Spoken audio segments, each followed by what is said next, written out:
Hello everybody, in this video we're going to be testing out the acrylic marker set from Arrtx.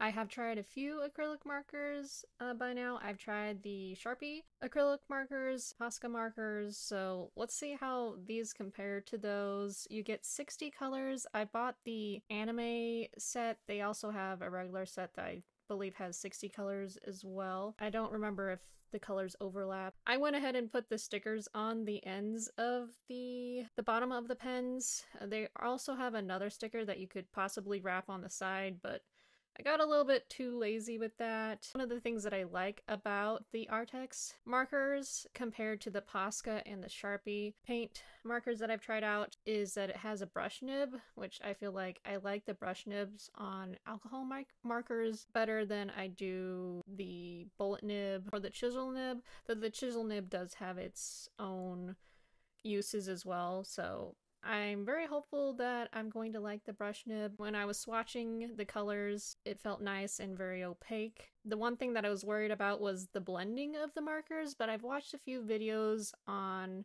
blending these markers, so I'm gonna see if that works out for me. I still am trying to get used to the markers themselves, but the Sharpie creative markers do come in the brush nibs. I haven't tested out the brush nibs for the Sharpie markers, so I don't know how the brush compares to the Arrtx markers, but the one thing about the Sharpie markers is they don't come in very many colors, so I am excited to try these ones out since there's 60 colors. Definitely more chances of me being able to blend versus when I was doing the Vash, where I basically just laid down flat colors. This one I'm going to try and add a little bit more shading. I did cheat with the Vash and had his face. I used alcohol markers and did shade with the alcohol markers. This one I am completely using the Arrtx markers. I will be using my fine liners at the very end to line the piece, but other than that,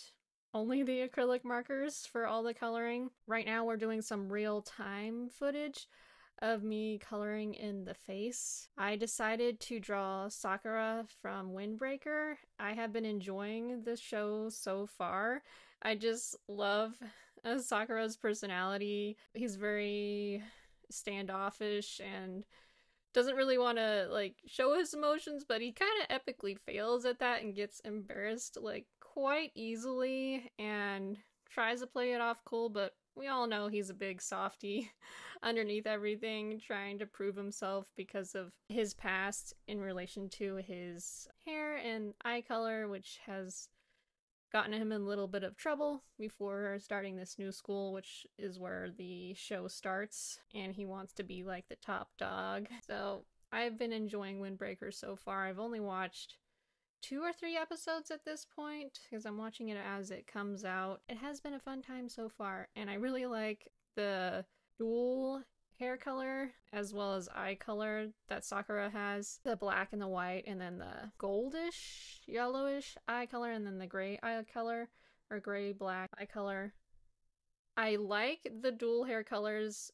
This reminds me of Shoto from My Hero Academia in terms of dual hair colors that I've drawn in the past. When people actually dye their hair the dual colors in real life, I feel like there's very few people that can pull it off. I'm definitely not one of those people that can pull it off. I do like seeing people dress up as these characters. I think the wigs look great, but real hair dyed this color, few people, in my opinion, pick the right colors for their skin and their looks. So sometimes I feel like that makes it look not great.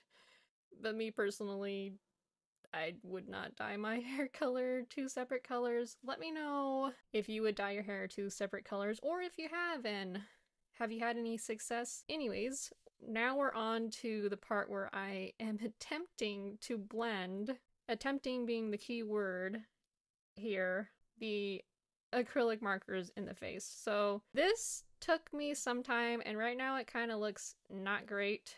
So what I ended up finding out is if I put down the darker shade first, obviously I colored the whole area with the lightest shade that I was going to use for the face, then put a darker shade on top of that, and then I put the darkest shade on top of that, and then I went back in and put the lightest shade in hopes that that would lighten up the darkest shade. And it kind of worked. It did lighten it up a bit and it kind of blended it, but it took like a little bit of working to get it to look okay, in my opinion. So I still have a ways to go with that. And then at this point, when I added this even darker shade on top, I did not like it. I'm like, oh, I just messed up yet again. And I was like, now I need to blend this out.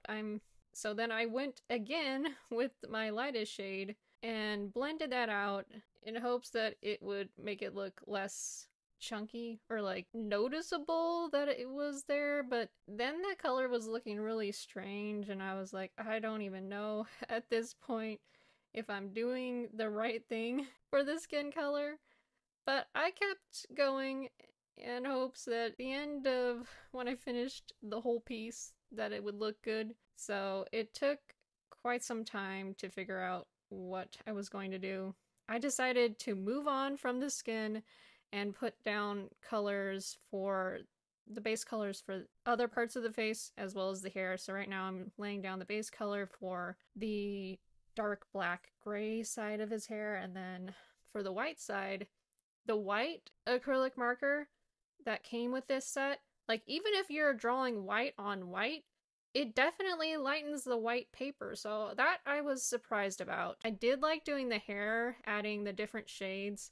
I didn't really blend out the hair, I kind of just left it piecey and kind of like wavy, so like it looked like fluffy hair because I really like Sakura's hair. Though in the show it looks more like flat, but in this particular reference picture I believe the wind was like blowing it up, so I kind of let it do that. I do like how that turned out. The hair will look a lot better once I line it, so right now I'm lining everything with my Micron fine liner. I think the one that I used is the 0.03, I believe. I did end up adding a little bit more shading to the face. After the face dried, it looked a lot better when it was wet. So the dark shades didn't look as dark when they were initially put down. And when I added the lines to Sakura's face, he ended up looking a lot older than I was initially planning on making him look. So he doesn't look as like teenager-ish.